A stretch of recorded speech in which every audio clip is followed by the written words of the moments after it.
What's up, guys? This podcast is sponsored by Yak Attack, and that's yakattack.us. And what Yak Attack is the leader in the kayak fishing industry who specializes in kayak fishing rigging solutions. As kayak anglers themselves, they are tightly integrated into the sport of kayak fishing and are acutely aware of what the sport needs. It all starts with the gear track and or the mighty mount. And the gear track comes in all different sizes and colors, and the screwball that attaches to the gear track is what everything attaches to. And a variety of rod holders, camera mounts for still cameras and GoPros, light poles with the day flags that folds into the flags, fish finder mounts, and the black pack crate system. All of Yak Attack's products are made in the USA. Years ago, Yak Attack set the gold standard with kayak visibility with the VisiCarbon Pro. Fast forward to today, and it remains the most dependable light flag combo in the industry. The 48-inch deployed height gets the flag and the light up where it can be seen, and the 14-inch collapsed length lets you stow it away easily when it's not in use. The high visibility flag doubles as a pouch, making it easy to unpack and store. The expectant lamp life of 10,000 plus hours of the ultra bright high efficiency LEDs, and at least 100 hours with the 3 AA batteries that are included. The carbon fiber mass is strong and lightweight, and the narrow profile allows for low wind drag. The soft flume keeps it afloat, and it fits in most rod holders. Available in an array of mounting options that fits into most boats and most popular mounts. Don't compromise on safety. Depend on what tens of thousands of other paddlers trust. There's only one, the VisiCarbon Pro from Yak Attack, yakattack.us. The podcast is also sponsored by my DVDs at kayakkevin.com, the Kayak Fishing the Chesapeake Bay DVD series, and the Bay Tour DVD. The fishing DVDs are broken up into a trilogy. Number 1 is an intro into the fishery, has a full year's worth of footage from most of the larger fish targeted here in the lower Chesapeake Bay. The instructional sequels are broken up into 2 parts, the warm water and the cold water species. Number 2 is the warm water species, with detailed instruction on rigs and the fishery itself, spanning from the red drum at the shoals, flounder, the summertime and the summer structure species, and sight casting for red drum and striper. Number 3 is the cold water species, with detailed instruction on the winter targets, tautog and the eastern shore striper fishery. The Chesapeake Bay Tour DVD is a 6-week, 600-mile tour I did in 2010 around the Chesapeake Bay, filmed in kind of a Survivor Man style, showing everything I do and look for when I am on a long distance tour. All of these DVDs are available at kayakkevin.com. Gone. Alright, this is podcast number 43. Still. It's still January 28th, 2015. And we've got our first Skype show, and it looks like it's going to work all right so far. And Richie Bekolay from hookline-sinker.net. And Richie he used to live here, and we fished together all last year before. He moved to Florida with the Air Force in August. Was it? Richie, was that when you went to Florida? Was it August? Yeah, oh yeah, sorry. I was a little broken. Yeah, I moved down here in mid-August or so, yeah. So, well, you got to fish this summer and you got to fish this spring, and then you moved to Florida. Man, what was the first? What was it like when you first got down there? What was it? What was the transition with fishing wise? Man, the biggest thing I noticed was the water clarity. Like, just like the different like water conditions was a lot different. I would say that equally would be the tide difference. Virginia, man, fish. You know how it is fishing the tunnel. I mean, it can be brutal at times. And what strong currents are here are weak, mild currents in Virginia. Right. So, I mean, you know how it is, a couple foot swing, over an entire day is not that big of a deal. So, you get tide cycles, take, 14 hours, to go all the way through. So it's not that bad.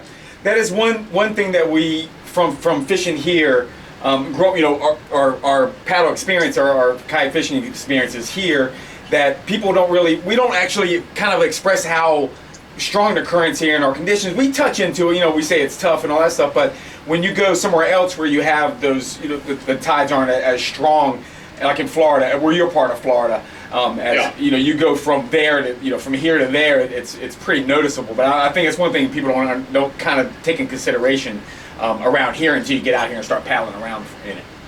Oh yeah, like certain bridges that fish for sheep's head during this time of year, which is kind of, you know, different because the winter fishery to sheep's head time compared to, you know, summer in Virginia.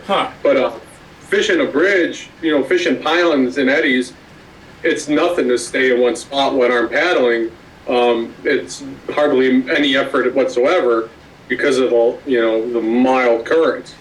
You know. So you almost have that, like when you were living here, and we have those tides at the bridge that's it's a point, you know, 0.5 knots or something like that, where we can fish it all day long. That's pretty much what you guys have. And I would say 0.5 is stretching it.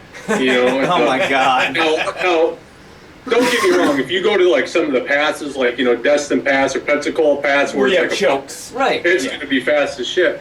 But like for the most part, you know, fishing the Sound or fishing out in the Gulf itself, or even some of the bigger bridges where it's not as like narrowed down, it's not bad. Like the 3 Mile Bridge is that what you guys fish down there? The 3 Mile? Yeah, I got the 3 Mile Bridge is about 20 minutes away from my house. Nice. Yeah, it's pretty sweet to go there whenever at night this time of year and get into a dozen reds over 30 inches. Yeah. Granted, they're not Virginia bulls, but no, I mean they're still fun. But it's light line fishing for the striper we have, except for yeah, it's pretty fun. Sight fishing, you know, 35-inch redfish all hours of the night. You know, you can't beat that. But I mean, are they holding in the light line like our striper are, or are they swimming around and you can see them in the lights?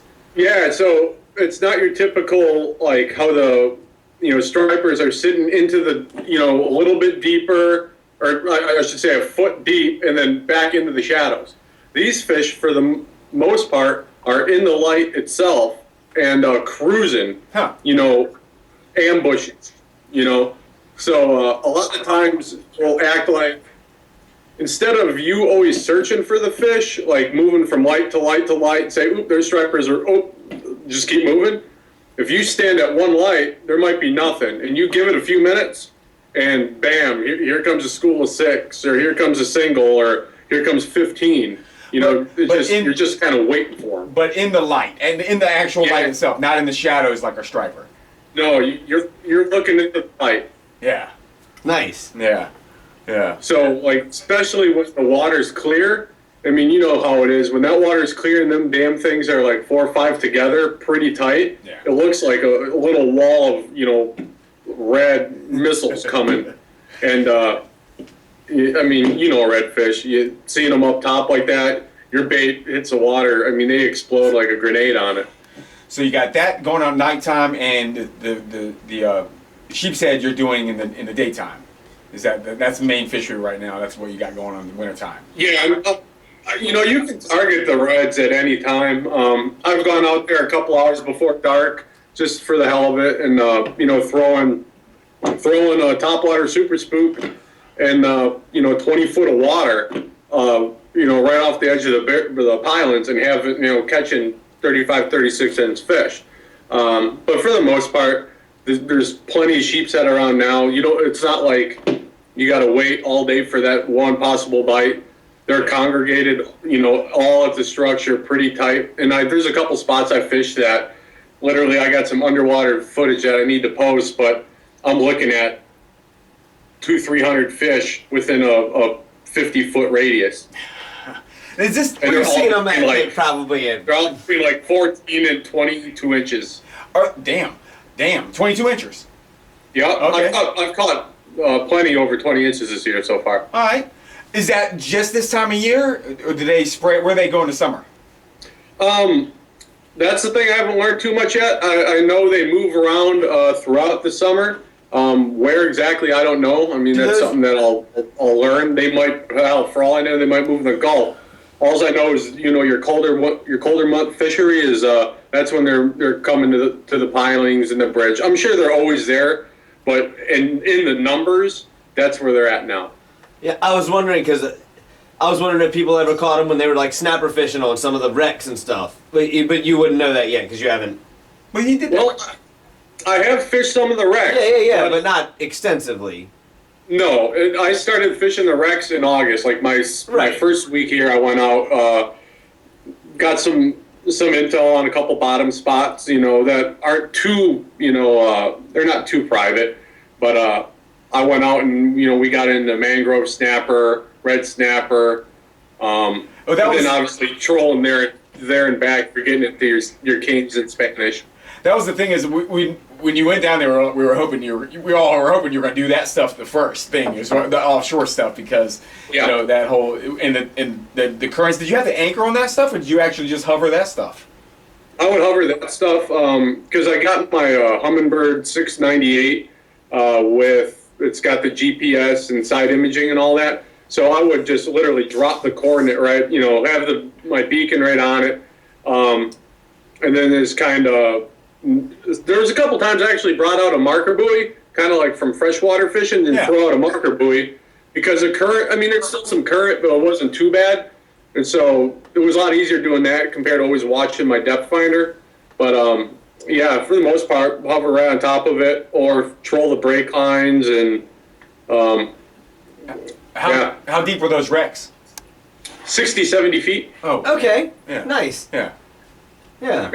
And I mean, you're getting 60, 70 feet a mile offshore. Yeah. So, I mean, within a 2-mile paddle, you're sitting on top of a reef, seeing schools of everything from, red snapper, mangrove snapper, small cobia, shark, and bait off the ass, Yeah, and you caught a cobia since you've been down there.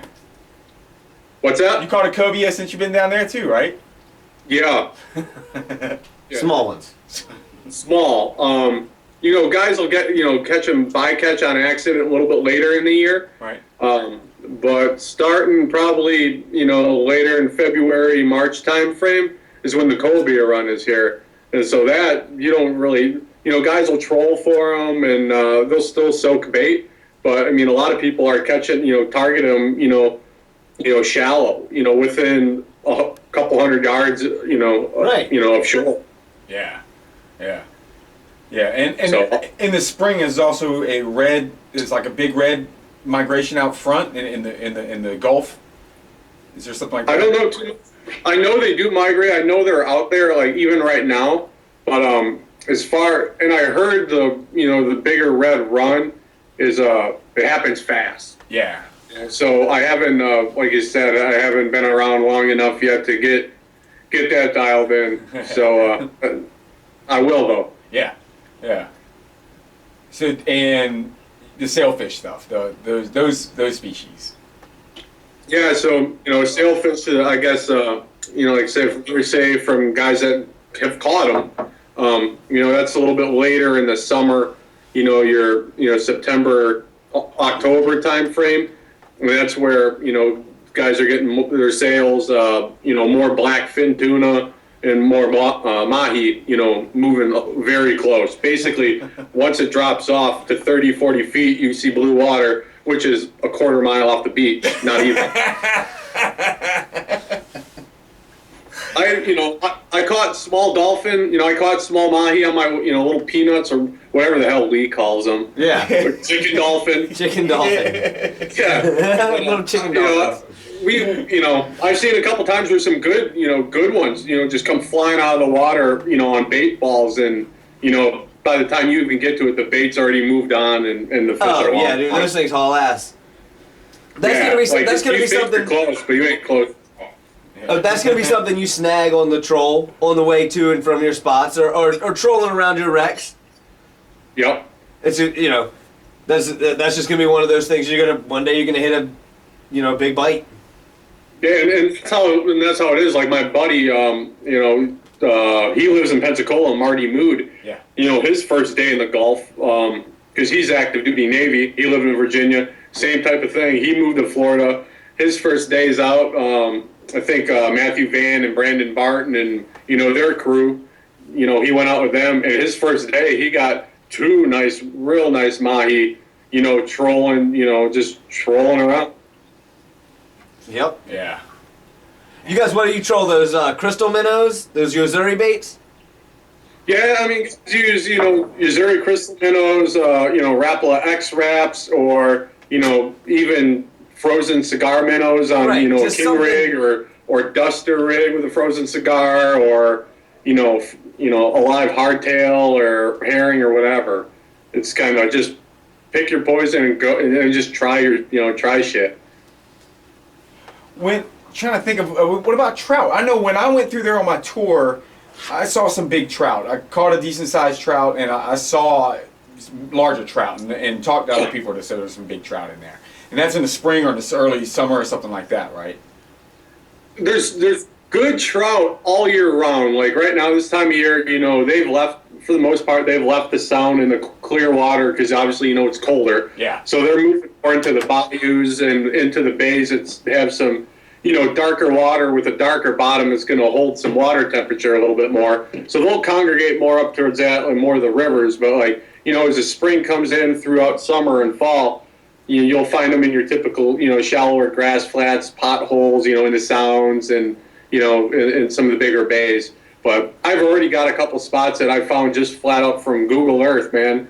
Or, the one day I went out, and I didn't even go out on a good day. It was high high sun, not much tide, and I still ended up catching over a dozen trout. My biggest had a few of them over 20 inches. Lost one would be a Virginia citation at 24. I lost one right in that range. But, guys get them here from 27, 28, 29, 30 inches.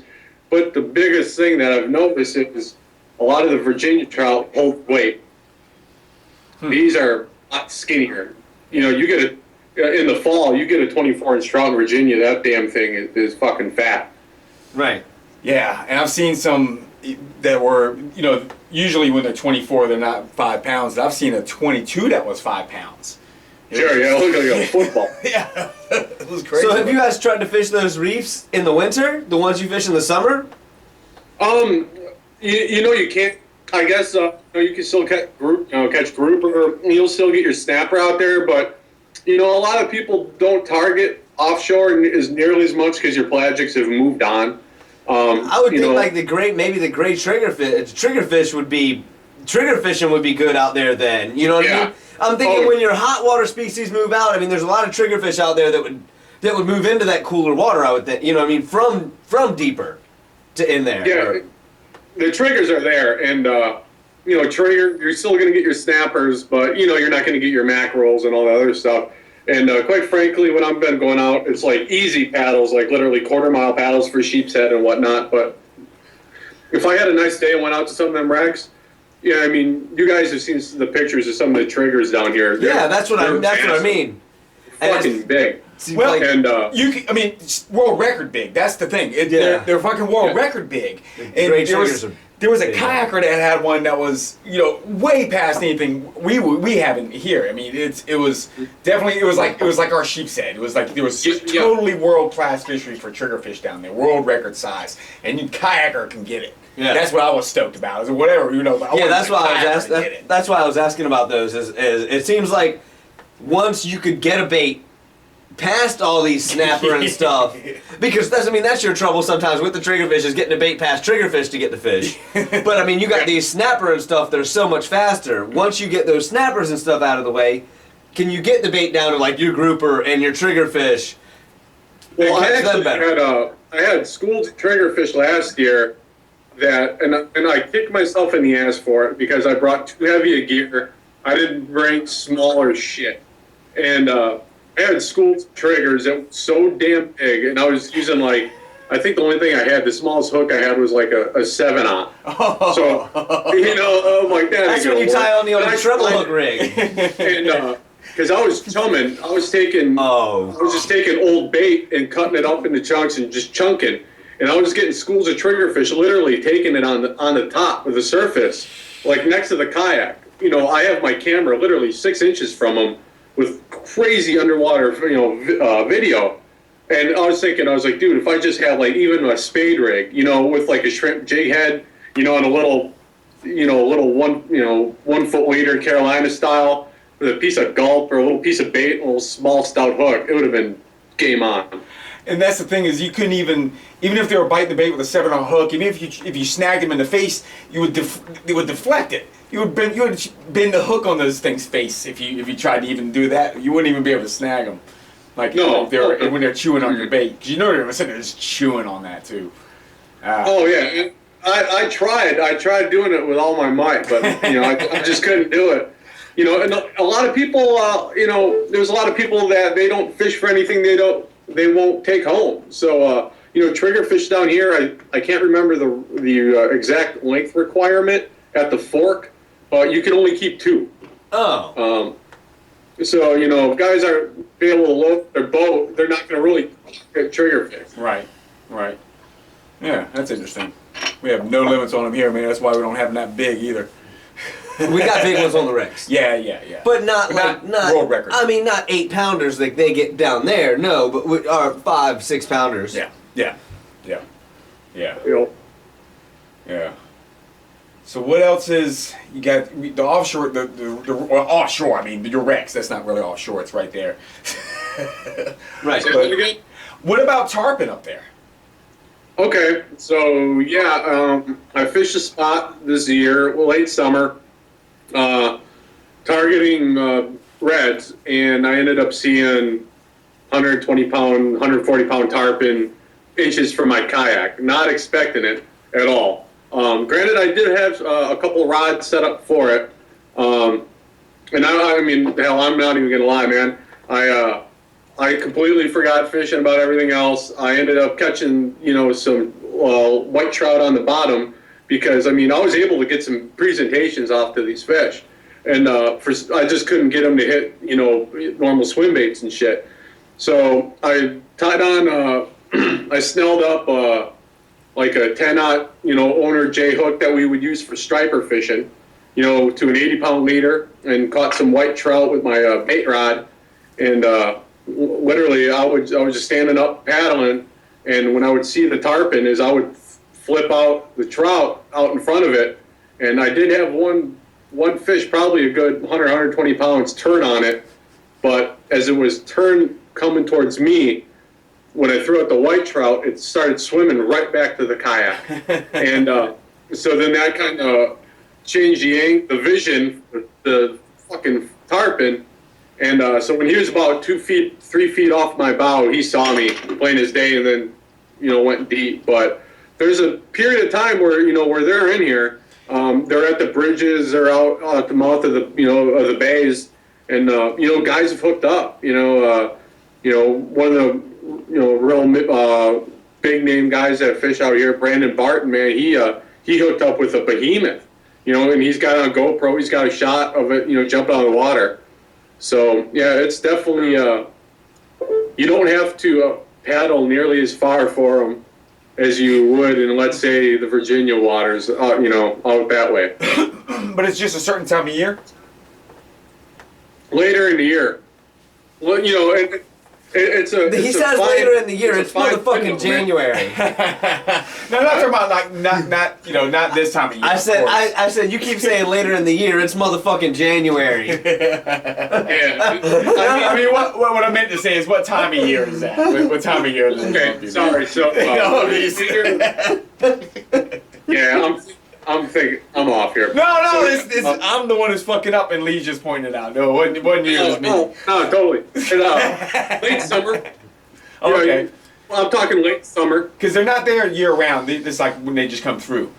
Yeah, and they're coming through, and a lot of people aren't shy about it, man. Like, you'll get a lot of hush, like under the table reports, in Tidewater. If a guy sees a tarpon off a fishing pier, he's gonna put it on every damn piece of social media and bait and tackle shop, so you kind of know when they're coming, and that's kind of you start getting the local reports, and they're fairly accurate for the most part. Yeah, it's just different here. It's the Eastern Shore thing. I mean, that's one spot yeah. once. Yeah. Well, I mean, one area. Shore fishery for him, man. That's so, lock and key secret. It ain't like that here. Nah. Yeah, it's a lot different up on the Eastern Shore. Like Lee said, it's real. It's a big fish. It's a real small spot. It's a small area, and and it's Eastern Shore, so it's an Eastern Shore silence type of thing. Yeah. So what as the spring comes for you? What's the first kind of targets? Say that again. What's as the spring comes as the winter what's when I guess March is when you get actual spring there, right? That's when it starts to become spring. Damn it, man! For some reason, it's breaking up bad. What as after you have the red drum now and the sheep's head now? What's your next targets? Oh, okay, yeah. So we got pompano in right now, so we can go target the pompano. How big do those get? That I don't know yet. That's been like the one fishery I haven't really looked into yet, and I've got I got some intel about it from some guys that've been here forever about doing it. So I want to try it, but I guess they get pretty good size. So I want to do that. But then I guess March, February, March is still your drum, your red drum and sheep's head. Your slot reds and trout up in the bayous and in the creeks and shit. But everybody will be looking forward to the cobia run coming in March. Yeah. And then that'll transition into Spanish coming in, and then before you know it, then all the pelagic start coming back once the water warms up. Well, and where he is, so Pensacola River, is that what it is? Pensacola Bay. It's really, really far up. I mean, it's good. You can get salt water 15, 20 miles up north. Oh, yeah. There.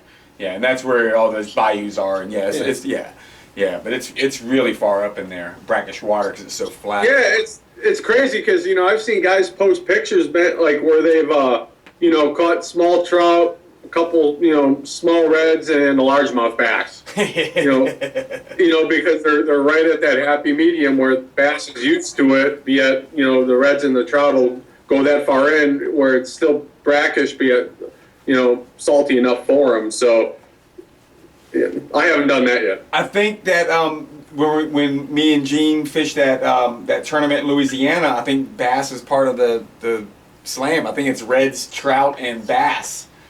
Wow. That's what I understand. Yeah. So I got to catch some bass. in March. Yeah, because you get a lot of rivers, that come in from obviously the Florida Panhandle and Alabama and all that pour into Pensacola Bay that make up Pensacola Bay. But yet it's still so big and still so tidal that you'll get plenty of salt up into the mouths of those creeks and rivers. Yeah. How bad are the sharks? Shark fishing's good. What? A lot of hammerhead. I mean, how bad is it when you're targeting other stuff? How bad are the sharks? It sucks. He's like, your shark fishing's good. I'm like, no. No. So yeah, no such thing as good shark fishing.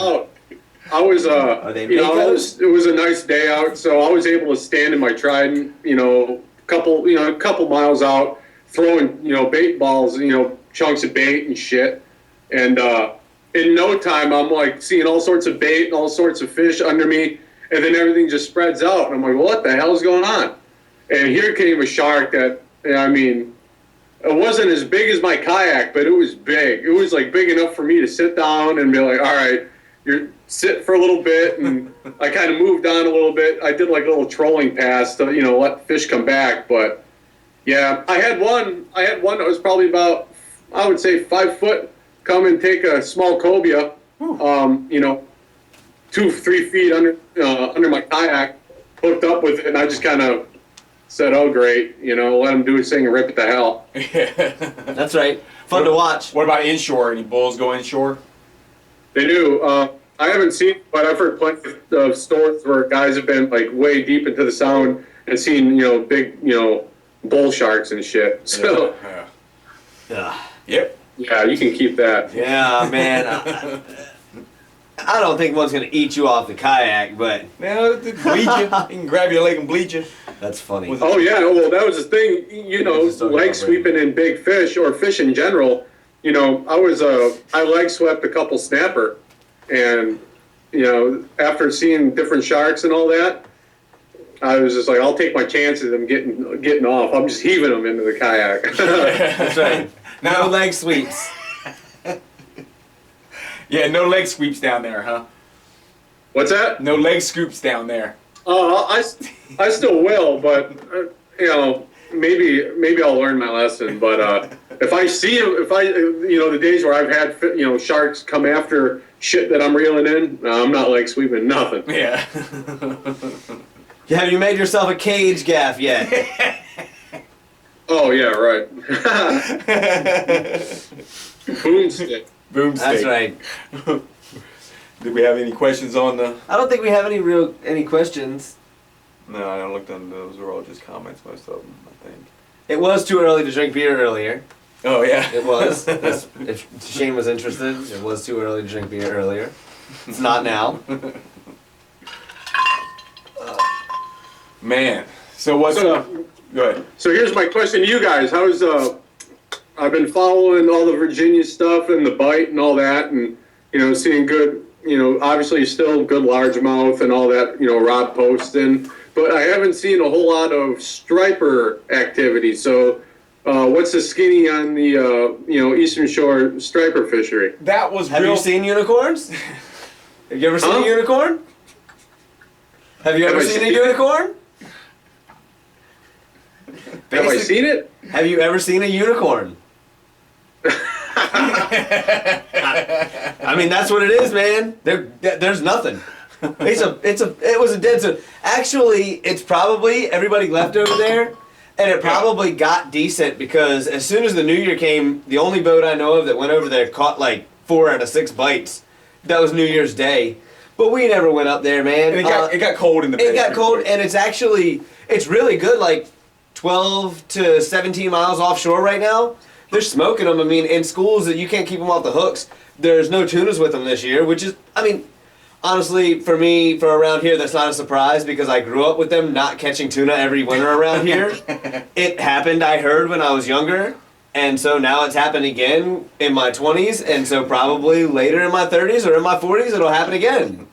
Yeah. But I don't think you're going to see the granders off Virginia Beach just like, you know what I mean? Not every year. And they were getting bigger. I mean, we started out, they were under 100 and 100 pounders the first year.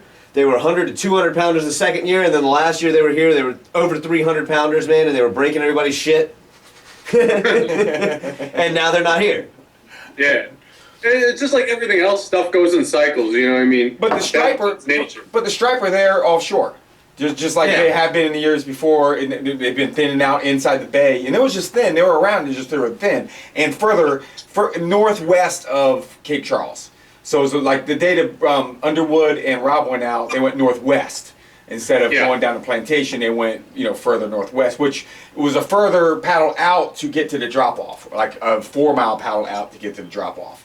So so that was where they were mainly holding this season. Besides being offshore, man. Alderman posted up. They did a they went off. And they went out of Oregon Inlet. So I don't know where they out of Oregon Inlet, but they went down and did scientific catch and releases, tagging samples and stuff like that. They caught a 68-pounder. And they caught 150 fish that day. There's that many fish out there. It's not that they're all gone. It's just they're out there where it's illegal for us for recreational catch to target them. Sure. Yeah. So that's what's up with that. Now I don't give a fuck about them anymore. I'm waiting for the rains. My winter has actually started. I start in the fall now, togging, and I tog until it's time to go red fishing again, basically. I'll do it in the middle of the winter on the boats when it's too cold to do it around the bridge. And we had a real good day at that. We went out on Rick's boat and had a good day. Yeah, did you hear the story we went? Did we tell you that? I saw some pictures and read a little about it, but I mean, I don't know the whole. No, we just got out there and it was just a good day. We got out there and Kevin lost his first bait and Rick caught a fish on his first bait and something like that. And I mean, it was just stupid. Like, we dropped the hook and that was it. Yeah, one spot. Came tight on the anchor and sat there and caught fish until we used 3 dozen green crabs cut in half and 29 clams. Damn! And Rick caught a 24 Rick caught a 24 incher. Yeah. We could have caught more. We had more clams, but our hands were cold, and we were like, man, I'm not busting any more clams open. Let's go. Was that the day that Kevin posted a picture, like, all bundled up and shit? Yep. Yeah, it was freezing. Yep. Yeah, it was cold. That was his one boat trip for every 2 or 3 years, but it was worth it. The last time I was on a boat was Rick's boat, like 2 or 3 years before, when we went and did the mothership after the cobia. We were trying to film the cobia, and Lee caught that 67-pounder. I caught a 40-incher off the boat. Yeah. And we jumped off the kayaks to try to get at the cobia, but we couldn't. I kept scaring him or something. So we tried it multiple times. But that was the last time I was on a boat, which was 3 years before. Yeah. Yep. Nice. But for me, it's just I'm waiting for the reds. I got that spring, that thing over at Louisiana. That's gonna be fun. I'm looking forward to that. I start paddling again next month, getting ready for that. Yeah. Yeah, I posted a picture the other day of, just paddling. I'm like, yep, it's getting to be that time of year. Well, it was So nice. It was 55 degrees that day. Bright sunshine, 55 degrees. Yeah, and granted, I actually got cold out there because, sitting on the water, and the water is 40, 42. And, yeah, so it was cold there, but the sun was warm. But I just paddled out to the buoy and paddled back. I mean, I paddled 4 miles, just to paddle. So yeah. Yeah. Super nice. Huh? I'm impressed with the quality of our conversation. Yeah. I mean, for on my end, you guys are broken like once in a little bit, but I can still, 99% of the time hear what you're saying. Yeah, it's the same on It's this. hard to not stepping on each other sometimes. It's the same on this side, and that's what I was telling Lee. This is a different timing with the Skype. It's not like we're in exactly the same room and we can really bounce off each other that quickly, but we can at least we can still have a conversation. It just has to slow down in between. That's what. Mm-hmm. Yeah, I knew me and Lee would have to learn that. Yeah. Yeah. Yeah. Right. Cool. Well, man. Well, what time we got Robwil coming? coming up here soon. So Soon? We've been at least a half hour with him, so we'll wrap it up here. Yeah, I mean, Yeah. this has been... Yeah, it's working pretty good, and of course we wanted you to be the first one since when you left, we were like, well, as soon as we get Skype, we're gonna have Bekolay on for the first one. So, I appreciate it. oh yeah, man, look at this Wisconsin in the back there. Yeah, I know. You got it back there. I'm surprised you don't have all that bullshit cheesehead shit up there. Man, I don't even want to talk about it. Man, hold on. Next time, you know who decorate my that shit team up. is.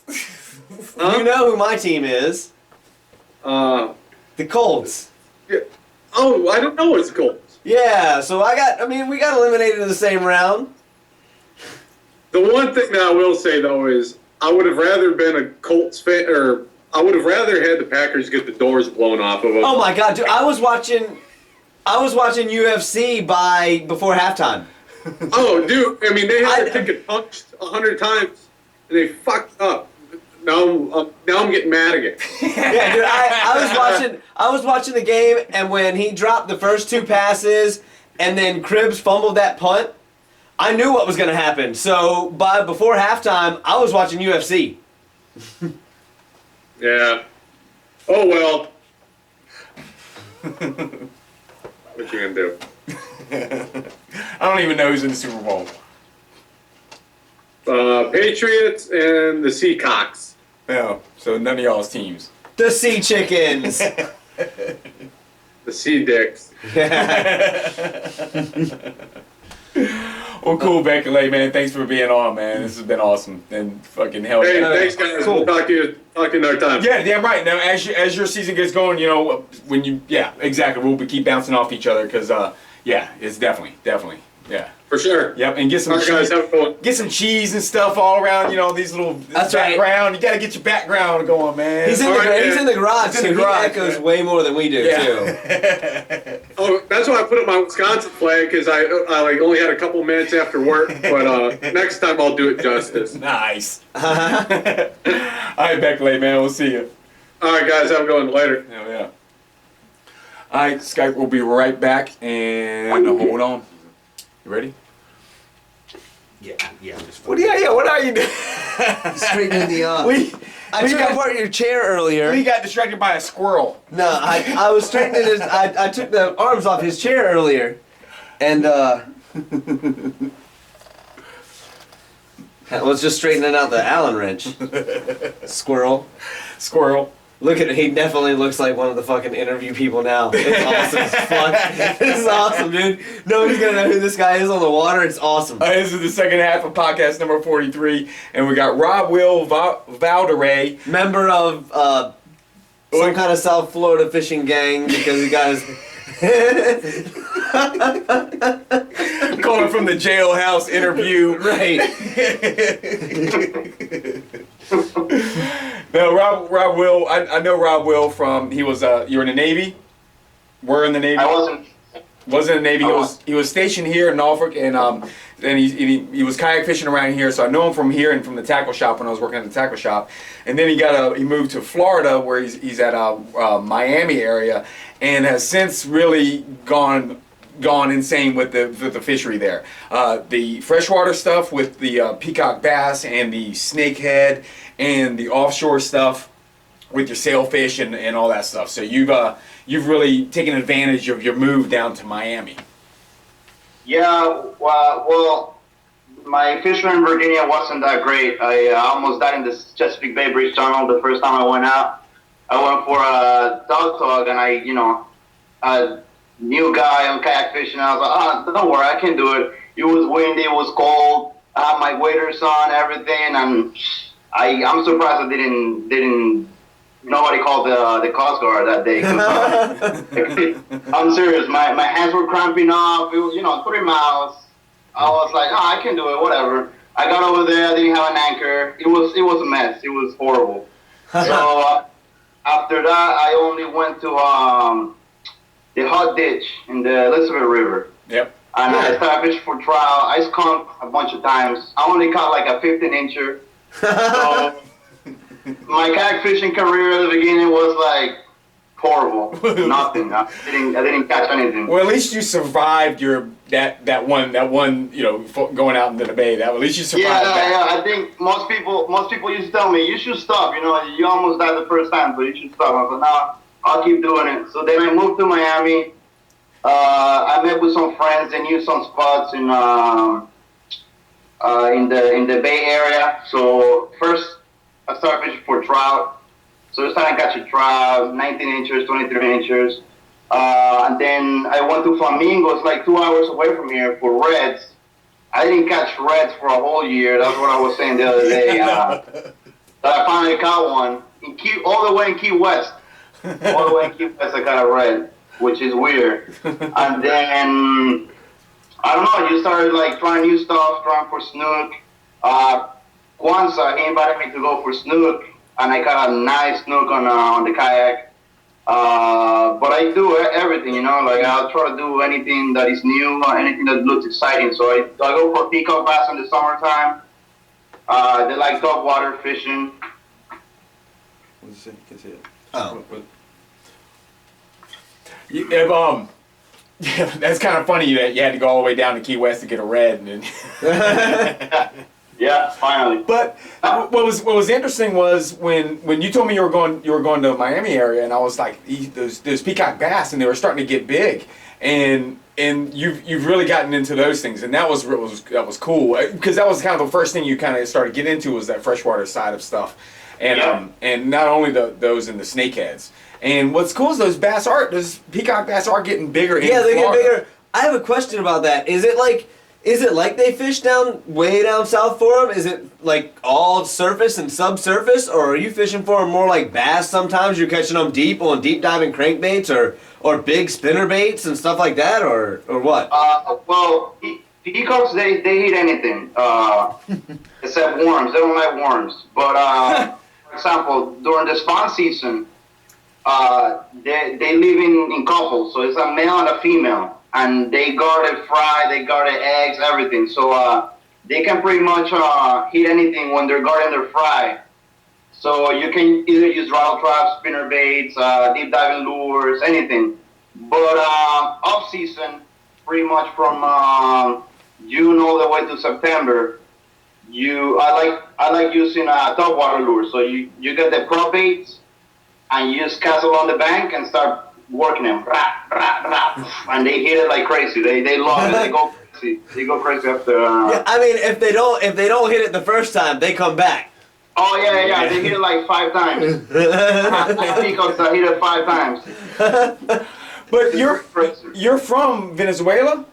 Yeah. And so you went. Where did you go? You went to South America and started. You caught some peacocks down there too, didn't you? On a vacation or Yeah. something? Well, I grew up over there. I was born in Puerto Ordaz. It's like a city right next to the Carney River, and that's all we got. We got peacock bass, we got payaras, we got big catfish. Okay, So I grew up catching peacocks. Yeah. I used to go with my best friends to the river in the weekends and catch peacocks. So that's how I learned how to, they like top water. But yeah, I went last year in February to visit my family. I hadn't gone in like 5 years, and I was able to go with some friends fishing, and I caught almost 12-pounder. It was badass peacock. Yeah, and that's the thing. So what is big for Florida then? For Florida, a big peacock will be like 7 pounds. Okay, nice. Wow, they are getting All right. big. They're getting big. So I mean, your big largemouth are almost twice as big as your big peacocks then. Yeah. I mean, largemouth in Florida get 14 pounds. I mean, that's a giant, but that's not uncommon at all. No. In Venezuela, the record I believe is like 27 pounds for a peacock, and then in here is 10 pounds. 10 pounds, right? Some ounces. So, but it's a different species. Now, a lot of people don't know this. The one over here is butterfly peacock bass. And then in Venezuela, we have all the species. We have the speckled peacock bass, the royal peacock bass, the butterfly peacock bass, and there's a little one that is like kind of blackish and it has like a bunch of white specks. So we have all the species over here. Peacock bass are here because a lot of people release like Oscars or other species in the water. So peacocks eat everything. So they just throw them in there and hey, eat everything that you can. So that's why we have peacocks in here. But only that species survive because it gets cold in here sometimes, and they don't really like the cold weather. Like right now, it's been cold for like 4 days, and you can't find peacocks anywhere. You gotta like use live bait or something like that to catch them. You gotta like use live bait. That's like going to the hot ditch. You gotta use live bait. Yeah, exactly. Now, what was it like for you when you went back home? After your fishing knowledge has really expanded since you've been here at the States and you've been fishing here, what was it like going back home with your fishing techniques and your fishing skills? Well, I mean, I learned a lot. So, for example, over there when I was fishing when I was a kid, I didn't use any leader, and so when I went back home, all my friends were just using straight lines, straight braid line. I was like, bro, you don't use any leader, and they're like, what is that? So I brought all my stuff and I tie them on and stuff, and I was like, oh, that's kind of cool, like fluorocarbon, you can really see it in the water. I was like, yeah, I'm pretty sure you're going to get more bites that way. So, and then I knew how to target, like, it's funny because they live over there, but I don't know, people is not really, like, into sport fishing, they're more like into... That was what I was going to ask, is it, do your friends, they eat them? Or yeah, exactly. Yeah. I went to I worked in Hopewell, Virginia, with a guy from Venezuela for a couple of months, doing drywall, and he cooked catfish for us one night. We went out and we caught the catfish, and we took him back. He said he was going to prepare them and everything, so we went to the store and bought beer, and we came back and he had them all in the like hot plate thing, and he pulled them out, and I mean it's okay. The head was still on it. He like didn't peel the skin off, so you had to take the catfish and like peel the skin off of it. We like cooked it with garlic and tomato and onion and carrots. I mean, he like roasted it up. Yeah. And I mean, so me and my friend are like peeling the skin back and eating it with a fork, and we look over, and he has it like in his hand, and he's eating it like corn on the cob. Yep. That's how we do it. Yeah. And we were just like, I mean, I mean, it was cool. It was like interesting because I mean, he prepared it and everything for us. We went out and caught it, and he's like, go get the catfish and I'll make it. So we went and got the catfish. I mean, we found like a spot on the river. Yeah, that's how it is over there. I mean, the river over there is huge, and you go anywhere, it's kind of like going to Virginia Beach. You know, you go over there and you have a bunch of restaurants and stuff. So in there, they have the little huts, and you know, they have fried fish or whatever. So they have peacock bass, they have piranhas, they have pacus. So you can choose. Yeah. And then, but pretty much over there, they descale it. They cut a couple of cuts in the body, put salt on it, fry it, and then you eat all whole. So yeah, I have a feeling he was not from like a tourist area. Also, when I went to the Navy, one time I went to a Mexican restaurant. I got tilapia, and it was fried whole.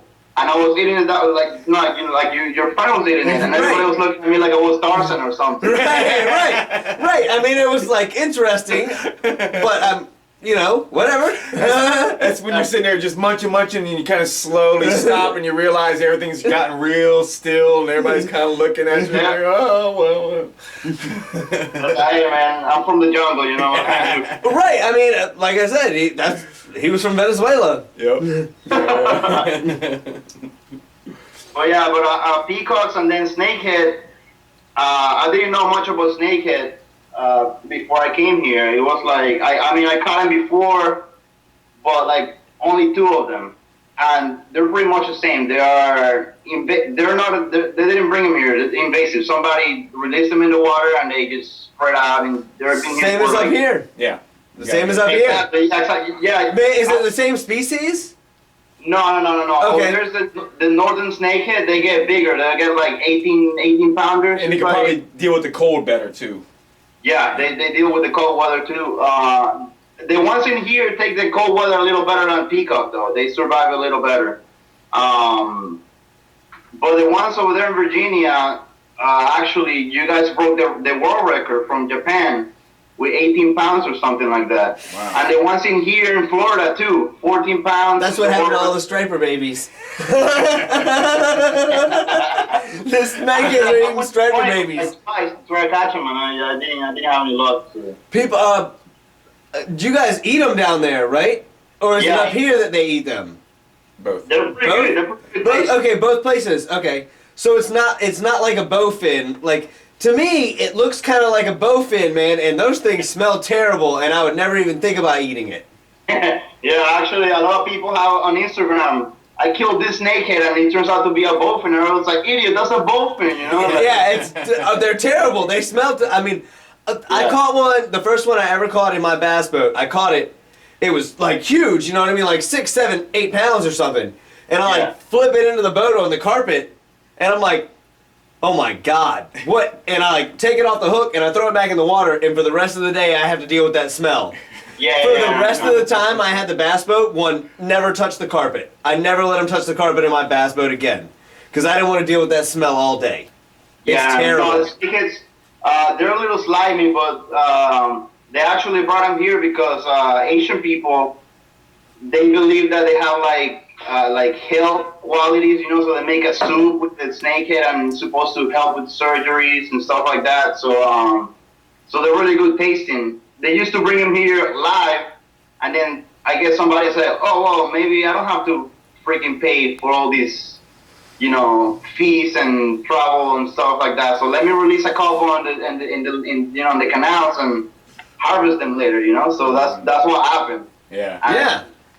I mean, a lot of people say that they are a problem for nature, for the bass and exactly. A lot of people are pro snakehead. Some other people hate them. A lot of people catch them and use them as swordfish bait. They rig them up for swordfish. Whatever. That's okay. Yeah, exactly. So it's mixed in here in Florida. A lot of people like him. A lot of people hate him.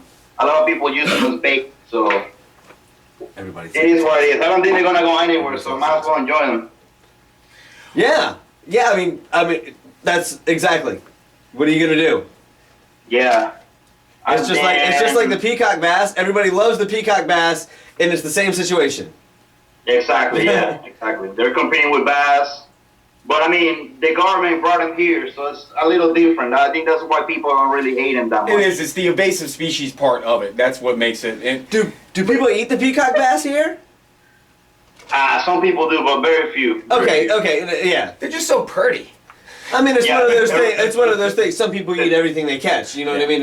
You know, bank fishermen, people that fish from the bank, generally, like a lot of times. Well, not like the guys that are throwing lures and everything, but your guys that post up on the bank with sinkers and cut bait and stuff like that, or whatever. Is there limits on them? Say again? Is there limits on peacocks or anything right now? Yeah. 2 per person per day. Oh, okay. Only one of them can be over 17 inches. Okay. Oh, so you got definitely a trophy fishery for them then. Yeah. Yeah, they want them to get big. Cool. Then they're promoting them to get big. Yeah, at that point. that's actually that's kind of like they're promoting it. That's not like maintenance. Now what about snakeheads? Are there? No, snakehead's free for all. You can take anything. See, but he said not everybody kills them. Right. He said some people catch and release them. Some people eat them. Some people kill them and use them for bait. Some people kill them and throw them up on the bank. Yeah. I mean, yeah. But so far, it seems like it's pretty tight where it's not nothing's overwhelming anything. And, and they're developing a fishery. I'm pretty sure that in a few years, with all the social media, making the snakehead look good and stuff, there's a lot of charter boats that take people out there and fish for snakehead and peacock. So, like, I think after a while, the government's gonna be like, we're making a lot of money out of snakehead fishing, so they're gonna control it a little more. I don't know if they're gonna control it or, tell people, hey, just kill them, or I don't know. But I think a lot of people are benefiting from the snakehead fishery. Yeah, it's definitely, you see how it goes and how it equals out as the years go. So didn't you catch a sailfish the other day? That's what I was going to go. I was gonna make a little bit of a better transition. Fuck that segue. I was gonna make a little bit of a segue. You caught a sailfish the other day? Yeah. Well, okay. So I'm all about fishing. I like learning everything, and I've been liking kayak fishing more and more. So Kwanzaa, he's inviting me for a while. Hey, let's go offshore. And I'm like, no, I don't have the right gear. I have nothing. You need to have a jigging rod and a trolling rod and all this and that. And I pretty much only been doing freshwater and inshore, so I don't have any gear for that. I was like, whatever. I'm just gonna take my Pen Fierce combo that is not even for jigging. Give me a couple jigs. I went. I took the plunge and I went out there. So I have recently got a fish finder somebody gave me for my birthday. Fish finder. I got all the little toys, and I was like, okay, fuck it, I want to go. So I went. Yeah. So everybody's like, okay, we're gonna paddle out there. It's about 2.5 miles. I was like, okay, that's pretty much nothing. Whatever, I've done it before. And then when we get to 220 feet, we're gonna start jigging. So we got 220 feet. I started jigging, heavy ass rod. My arm was hurting. I was like, jigging. And then I saw a bait ball in my fish finder. I was like, oh man, I never used this fish finder before, but it looks like a bait ball. So I dropped the jig, dropped it about 100 feet. It started jigging. Just when the jig hit the kayak, like the side of the kayak, something splashes right next to me, like. I was like, oh my god, shark! I thought it was a shark. But for some reason, I was like, fuck, I gotta drop it again. I opened the bell, the jig started dropping again, and then I started jigging again. The line gets tight, and it's just started taking off. And then I see a sailfish jumping in the horizon. I was like, no way! And everybody was away from me, and I was like screaming, I got a sailfish! I got a sailfish! And I was going crazy. And it's crazy because the sailfish, they jump. When they land, they change direction. So everything was going forward, left, right, and I was just like going crazy with it. And I was like, and then when I got it right next to the kayak, I noticed that it came off and the line was tangled up in the bill. Oh yeah. And I was like, oh man, I'm gonna lose it. So as soon as I got it right next to me, boom, grabbed it. I was scared. I was like, okay, maybe I'll get cut. I've seen people ground the bill with a glove or whatever, but whatever. I gotta catch a fish. Yeah. So I landed, and that was my first offshore fish, and it was amazing. First offshore fish. He's like the guy from like South Dakota that won the sailfish shootout the first year. Just rolls offshore and catches the sailfish right off the bat. Here we go. Yeah, I was excited. I was like, man, that's crazy. And then the second time I went out, it was pretty bad. It was a really bad day. It was windy, wavy, and then it was like once again. We went all the way to 250 feet, and we started jigging. And I started jigging again. I had a jigging rod this time, so I was a little more prepared. Jigging comfortably. Boom, and I feel something. I was like, oh, fuck, I'm stuck. And I don't know where just like, that line just started taking off. It's a monster amberjack. I was like, man. Oh, yeah, I saw the pictures of the amberjack. I hate those things, but they're fun. The first few are fun, but they all fight the same. Why do you hate them? They just do the same thing. Every single one of them do the same thing. They bounce 4 times. They steal a bunch of line, then you reel them up, then they bounce like 3 times, and they spin around in a big circle, and then, you can almost pattern them. We catch so many, when I was doing the mothership trips, the mothership trip I did blackfin fishing, and then I've caught them several times on the boat over the wrecks and stuff, and it just becomes predictable. Like, but... What was cool is he open water, so there's no structure. Right. We were catching them... Open water. Oh yeah. The blackfin trip was wide open. Oh yeah, that's right. That's all I caught all day when everybody else was catching blackfins too. That's another reason. All my friends were catching blackfin tuna, and I'm catching amberjack all day. How big was the one you caught? I didn't measure it, but it looked like 30 pounds or so. Right. Yeah, I think. Well, somebody told me it was 40, but I don't like exaggerating. Yeah. So I guess. It was. It looked like a really nice one. You know what I mean? It was probably 45, 46 inches or so?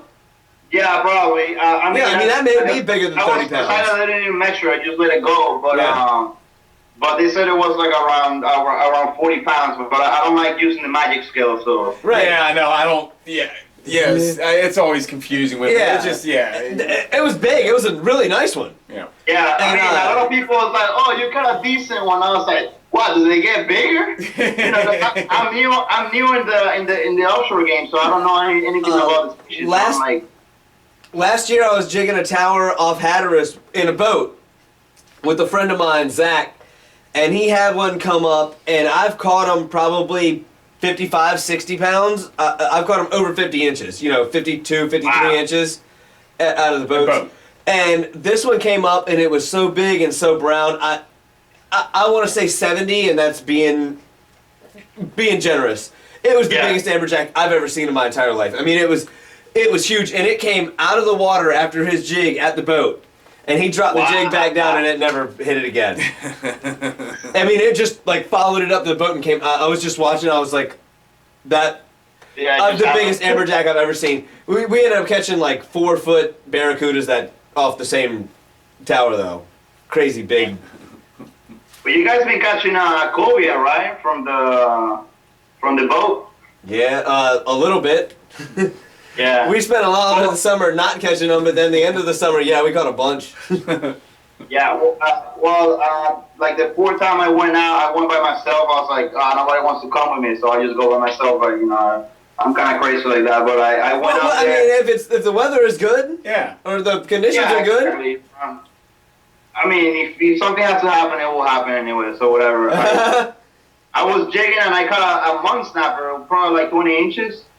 And then I see this monster cobia. I don't know how it was big. I thought it was a shark first. I was like, what the fuck, a shark? And then I realized it was a cobia. It was a monster. And, I was trying to catch it with cut bait and stuff, but she didn't want to hit anything. Yeah. I was like, man, that would have been a nice catch. You'll get more shots of those, I imagine, being out there in the offshore. Yeah. Well, I heard that in 2 weeks there's gonna be like blackfin tuna running around this area. Wow. And then I'll just keep trying, learning new stuff. I really want to do more offshore though. It's really nice. And that's the thing where you're at. there is no off season. There is no. You're so far south. It's cold right now, but it's not like you're getting a real. You always have something to target. I mean, yeah. Yeah, you got options. You know, you can go. You can go for like right now. Well, it's kind of windy right now, so like that kind of messes you up. Is for kayak fishing, that's like the only limitation we got here. Yeah. The wind, but for freshwater, I mean, if you want to go for bass, which I don't really like going for largemouth bass, but you got inshore for really good trout fishing right now. Sheepshead, I never caught sheepshead before, but I know a lot of people are catching them right now. So you got them on that. You got them pretty good on that side, because we were just talking to Bekolay, Richie Bekolay, and he, up in the Panhandle, and he's catching them really good right now. So you got him over there. He's like Miami. Yeah, right? it's Miami. Yeah, South. Miami. Yeah. Yeah, in Miami, there's not a lot of sheepshead, but up north in Dania, there's like a cutoff canal, and there's a lot of sheepshead in the rocks and stuff. I've seen them before, but I don't know how to target them. See, down, especially, they love canals and stuff. Yeah.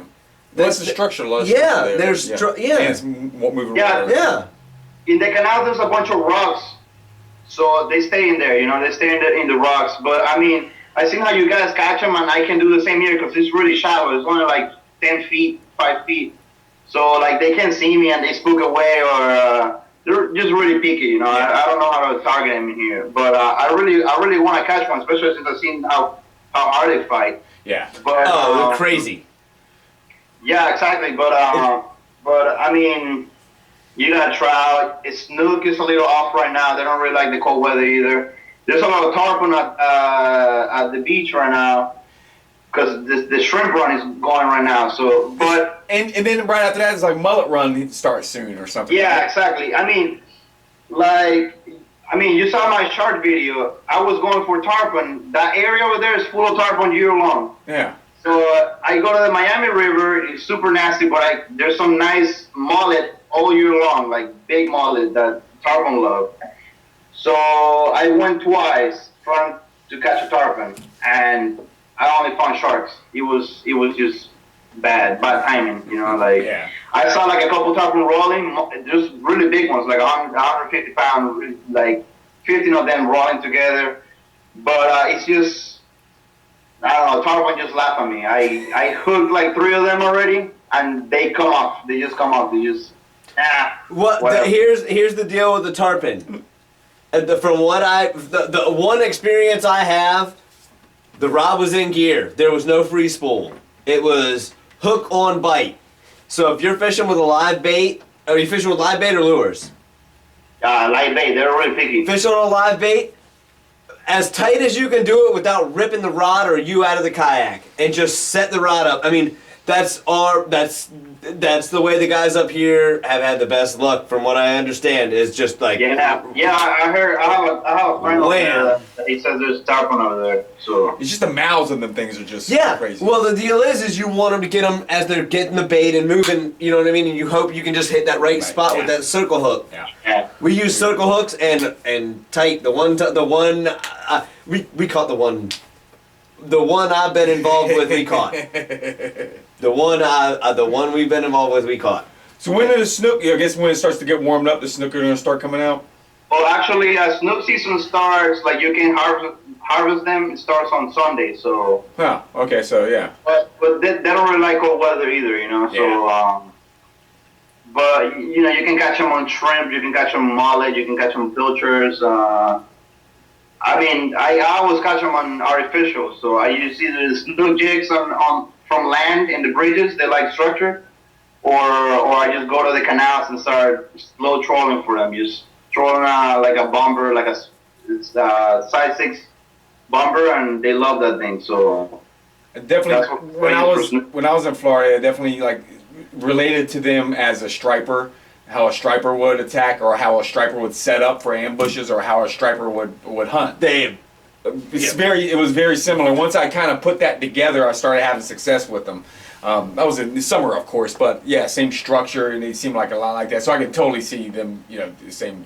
Yeah. I mean, for example, from land, I go on the outgoing tide on the inlets, and they sit in the structure, and you kind of like just cast against the current and drift the jig, kind of like you guys do for reds.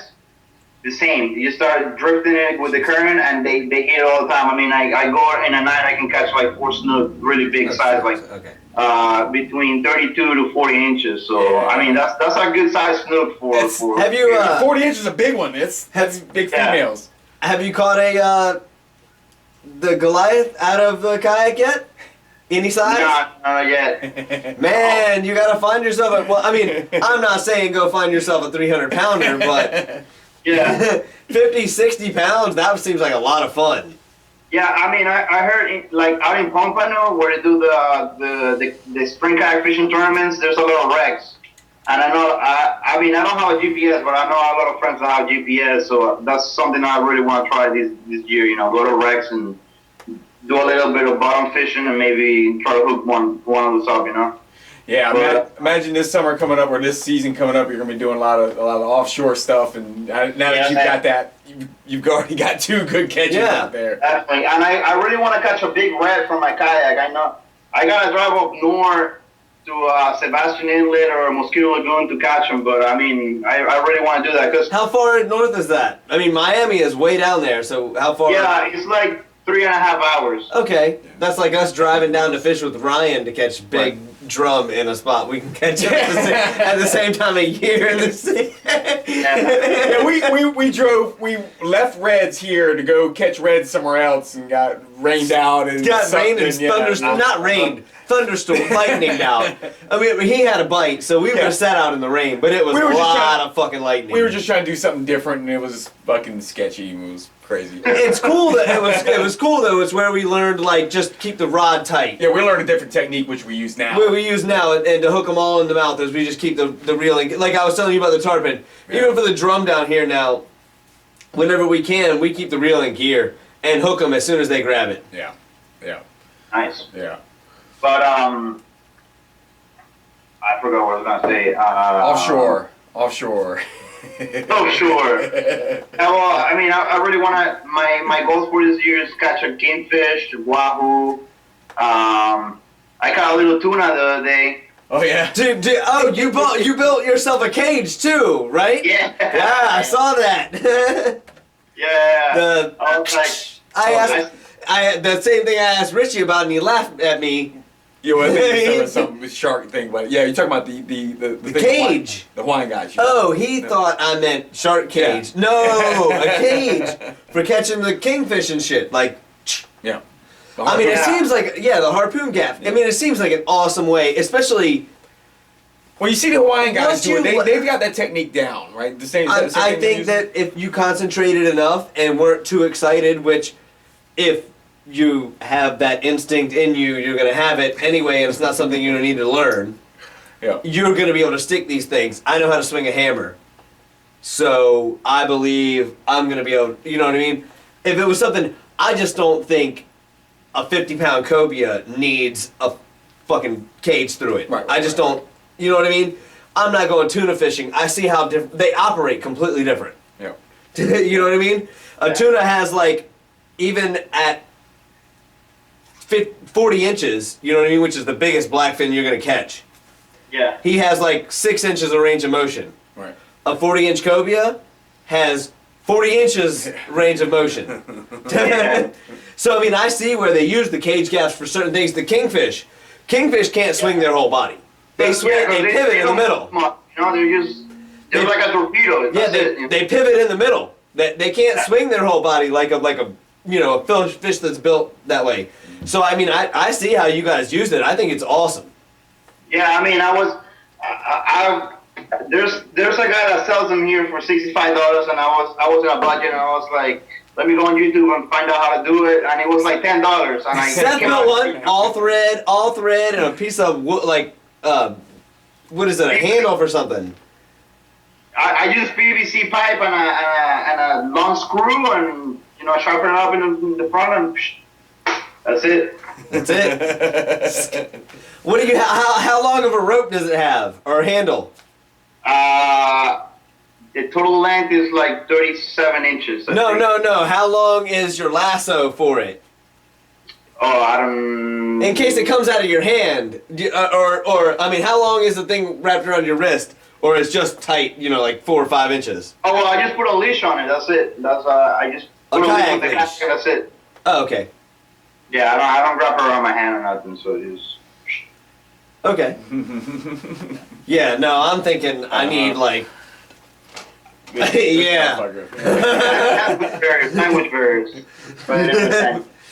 So that's your goals. This coming up is wahoo, kingfish. Wahoo, kingfish. I mean, a big red if you possible, get there. you know. Yeah. Sheep's head. I really want to catch sheep's head this year. A tarpon, of course. I think that's like my. That's definitely, if you're in Florida, a target to hit when you're in Florida. You got. When I did my tour, I had to have one. I caught a maybe a 40-incher. It wasn't even that big. Maybe 30. Yeah, I mean, this one time I went with this kid from land, from a bridge, and I was using light mullet, and I hooked. He's probably like 5 feet. A tarpon, and I fought it, and we're bringing it in. They have like some nets, like a drop net. Right. We're bringing it up, and it was already on the net and everything, and he fell off, and he came off. So I was like, ah.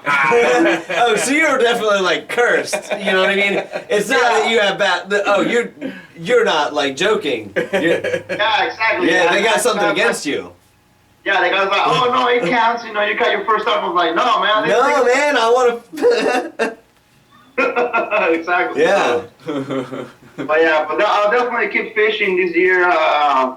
I want to do more videos and just learn new stuff. I'm just enjoying the sport. It's really good. Kayak fishing is really good. Yeah, and you're in a good spot. And you've taken off with it, and I've been watching you for a while. So you've definitely have advanced yourself and really gone after a lot of stuff and been successful at it, and that's what's cool. Boy has been online the whole time. Yeah. Yeah, man. So hopefully I'll keep learning. Getting everything down and catching fish consistently. That's my goal. And I like the videos, and so your YouTube channel is Robwil Valderrey. Valderrey. And 2 R's. 2 R's. 2 R's, right? Yeah, 2 R's. Yeah. 2 R's, E and Y. Yeah. Yeah. Cool. We can wrap it up, I think. Yeah. Been on for about a half hour. That's up. Yeah. Yeah. We're gonna wrap it up, man. And I appreciate you being on, man. Yeah, this was awesome. Yeah, and we'll definitely get it on you again as you catch stuff as we get going and we get this. Fuck yeah, this is cool as shit. Get this Skype rolling. You'll be a regular on because you're we're getting a better lighting, man. We'll get it all. Gotta get some better lighting. Next time I'll get the professional stuff. The thing about it is the white behind you. Yeah. If you had something something dark behind you with the lights in front of you will be perfectly fine.